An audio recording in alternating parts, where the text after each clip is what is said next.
Welcome to the Slop Temple. We pray this video helps. You start by collecting the essentials and taking the first physical steps. You should arrange the prism, iridescent dye, adhesive, and the wing base within arm's reach. Once done, protect your surface and preheat glue to the specified temperature.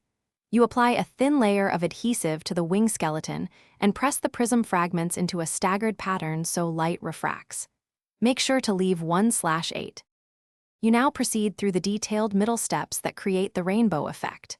Begin by applying a neutral base coat so subsequent iridescent layers appear vibrant, then brush on the first iridescent hue and allow it to flash dry.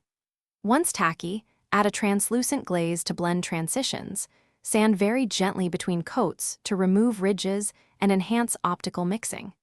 Make sure to test the effect under daylight and warm light as you go, adjusting opacity until colors shift smoothly.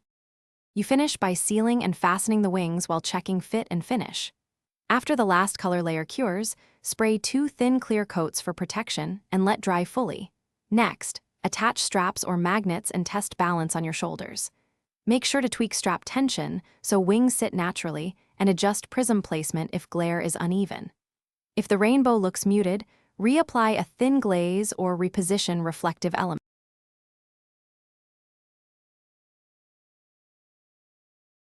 Thanks for watching.